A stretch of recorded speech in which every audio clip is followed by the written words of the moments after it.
वाराणसी में देव दीपावली भी है। मुझे यहां से सीधे वाराणसी जाना है, काशी जाना है।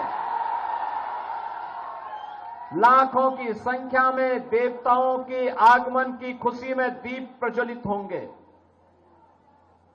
बहनों और भाइयों, ये दीप प्रज्वलित होंगे, लेकिन मिट्टी और उससे बनने वाला जो दिया है ना, ये हमारे प्रजापति समुदाय को ही इसका लाभ होगा।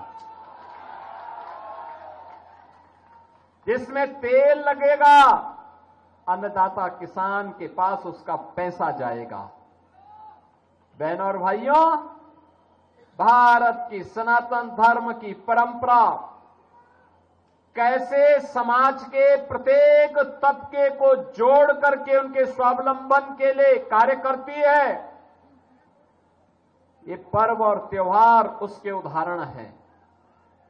हर व्यक्ति जुड़ा हुआ है, हर व्यक्ति जुड़ा हुआ है।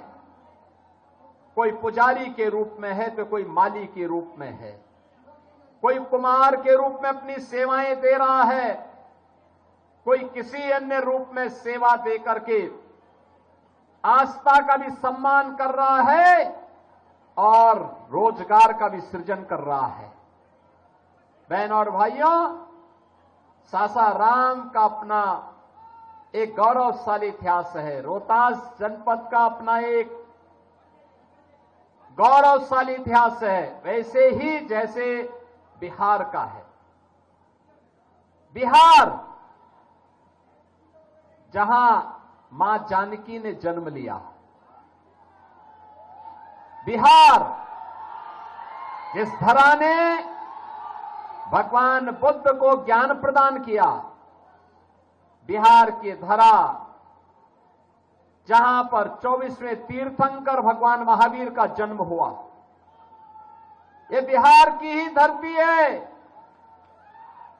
जिसने मैथिली के महान साहित्यकार विद्यापति को जन्म दिया। ये बिहार की ही धरती है जिसने मैथिली और भोजपुरी को छठ के माध्यम से वैश्विक पहचान दिलाने वाली शारदा सिन्हा, जिन्हें प्रधानमंत्री मोदी जी ने पद्म पुरस्कार से सम्मानित किया, उनकी धरा है। देश के पहले राष्ट्रपति डॉक्टर राजेंद्र प्रसाद जी की पावन जन्मभूमि भी है बिहार।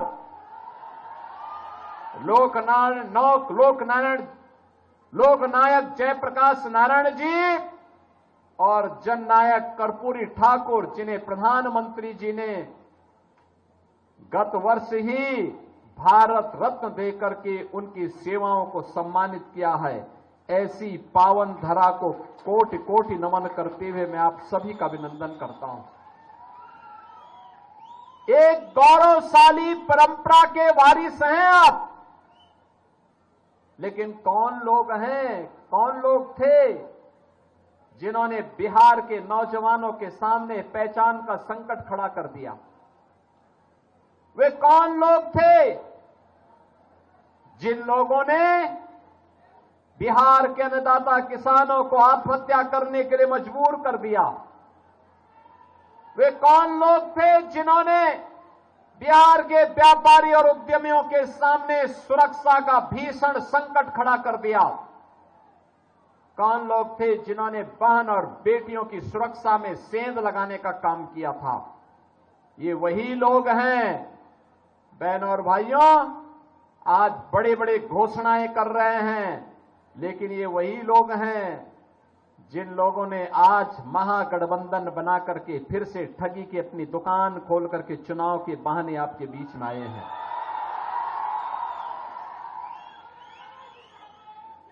इनको फिर से आने नहीं देना है, आने नहीं देना है। बहनों और भाइयों, मैं आप सबसे इस बारे में स्पष्ट कर देना चाहता हूं, आपने पिछले 20 वर्ष में नीतीश बाबू के नेतृत्व में बिहार को आगे बढ़ते हुए सुशासन की नींव को सुदृढ़ होते हुए देखा है।